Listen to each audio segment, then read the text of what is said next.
اگر آپ کے اوپر کسی نے کالا جادو کیا ہے تو صرف ایک کام کر لو، جس نے جادو کیا ہوگا نا، جو جادوگر ہوگا، وہ خود تباہ و برباد ہو جائے گا۔ میں اتنا مضبوط آپ لوگوں کو عمل بتانے والا ہوں، اس کو آپ خود بڑی آسانی سے اس کام کو کر سکتے ہیں۔ اور میں یہ بھی بتاتا ہوں کہ جادو کیا کیسے جاتا ہے، کس طرح سے لوگ جادو کرتے ہیں اور کن کن چیزوں کا استعمال کرتے ہیں۔ کیونکہ بعض مرتبہ ایسا ہوتا ہے کہ انسان کا کپڑا یا اس کی پہنی ہوئی کوئی بھی چیز، قمیص یا کوئی بھی اس کا پہنا ہوا کپڑا وغیرہ یوز کیا جاتا ہے جادو میں، ایسا بھی ہوتا ہے۔ کیونکہ جادوگر جو ہوتا ہے جب وہ جادو کرتا ہے تو اس میں شیطان سے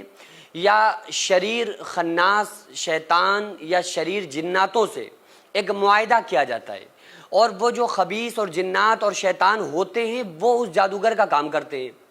اور یہ لوگ کہاں کام کرتے ہیں؟ گندی جگہوں میں بیٹھ کر قرآن پڑھتے ہیں۔ گندی جگہوں پر بیٹھ کر ان کے لیے قرآن کا پڑھنا یا جو بھی صورتیں چیزیں یاد ہوں، ان کے لیے کمپلسری ہے کہ یہ ان آیات کو ضرور پڑھیں گے۔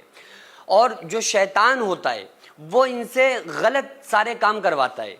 تو یہ بعض مرتبہ کیا کرتے ہیں کہ کسی انسان کا جس پر یہ جادو کر رہے ہوتے ہیں اس کی تصویر لے لی یا اس کا پہنا ہوا کوئی کپڑا لے لیا، اس کی ایک گڑیا ٹائپ بناتے ہیں، جیسے گڑیا بنی ہوتی ہے نا، گڑیا بناتے ہیں، اس میں سوئی کا چبھونا یا اس میں آگ جلا دینا، یہ حرکتیں کرتے ہیں جس کے ذریعے سے لوگ جادو کرتے ہیں۔ اچھا، جب کسی پر جادو ہو جاتا ہے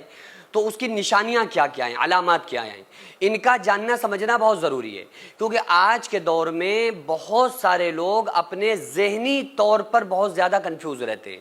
کیونکہ بہت سارے ایسے لوگ ہوتے ہیں جنہیں جادو نہیں ہوتا ہے، انہیں جادو نہیں ہوتا ہے لیکن پھر بھی انہیں لگ رہا ہوتا ہے کہ ہمارے اوپر کسی نے جادو کرا دیا۔ میرے پاس مریض آتے ہیں 99% ان کو یہ شک ہوتا ہے کہ ہمیں جادو ہے، لیکن ایسا ہوتا ہے کہ ان کے اوپر جادو ہوتا ہی نہیں ہے۔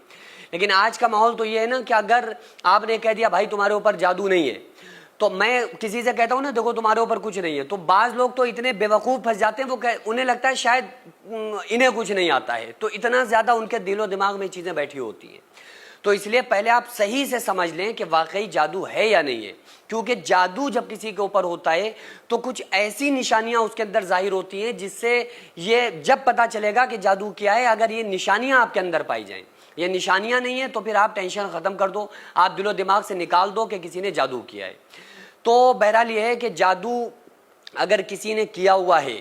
تو اس انسان کے گھر میں کیا کیا ہوگا؟ مثلاً سیب الواری بند تھی، سیب الواری میں جو کپڑے رکھے ہوئے تھے وہ بالکل صحیح سلامت کپڑے تھے، لیکن آپ نے جب اس کپڑے کو نکالا اور اس کپڑے کو پہنا تو اچانک اس کا دامن پھٹ جانا، اچانک اس کا دامن جو ہو نا آدھا اس طرح سے ہو جانا جیسے کسی نے قینچی سے کاٹ دیا ہو، تو اس طرح سے پھٹ جانا، اور یہ ایک آدھ بار نہیں، یہ عام طور سے ایسا ہونا۔ دوسری نشانی کیا ہوتی ہے کہ گھر میں بلڈ آنا، خون آنا،